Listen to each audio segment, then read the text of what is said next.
ભરૂચના વકીલોએ કોરોના મહામારીમાં મૃત્યુ પામનાર વકીલોને શ્રદ્ધાંજલિ આપતો કાર્યક્રમ કર્યો હતો।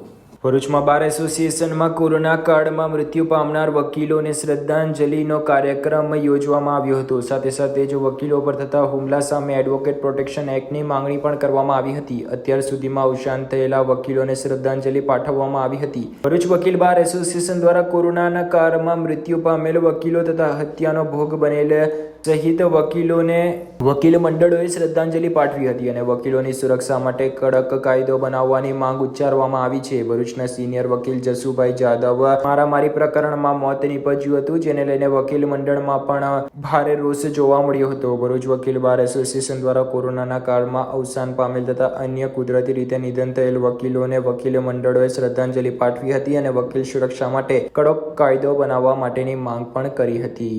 હું ભરૂચ બાર પ્રમુખ ભરતસિંહ ચાવડા આજ રોજ ભરૂચ બાર એસોસિએશન કોરોના કાળ દરમિયાન જે 6 અમારા વકીલ એડવોકેટો ગુજરી ગયા છે તેઓને શ્રદ્ધાંજલિ આપવા માટે હાલ ભેગા થયેલા છે અને તેઓને શ્રદ્ધાંજલિ આપવા આજ રોજ અમો બાર એસોસિએશનમાં રેફરન્સ રાખવાના તેઓમાં રાજશ્રીબેન મોદી, કીર્તિબેન ભટ્ટ, કમલેશ વસાવા, શિવનંદન પટેલ તેમજ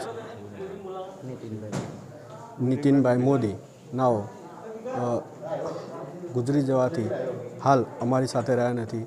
તેઓની અછત અમારા વકીલ બારને રહેશે અને વકીલ બાર તેમને સદા યાદ કરે છે। અચ્છા, બીજું કે વકીલો પણ અવારનવાર હુમલા પણ થાય છે, એ બાબતે શું કહેશો?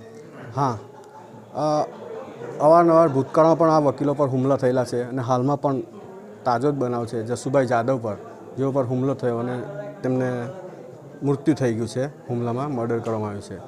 અમે બાર કાઉન્સિલ ઓફ ગુજરાતમાં પણ એની રજૂઆત કરેલી છે અને શ્રી રૂપાણીભાઈ સાહેબને પણ અમે કીધેલું છે કે જો દરેકને પ્રોટેક્શન એક્ટ મળતો હોય તો અમારા એડવોકેટને કેમ નહીં?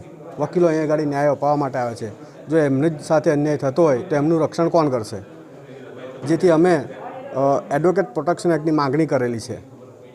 તમારી માગણી નહીં સંતોષાય તો શું કરીએ? અમારી આંગળી નહીં સંતોષાય તો અમે એના માટે આગળ ચળવળ ચલાવીશું અને અમે એડવોકેટ પ્રોટેક્શન એક્ટ લાવવાનો બને એટલા તમામ પ્રયત્ન કરીશું।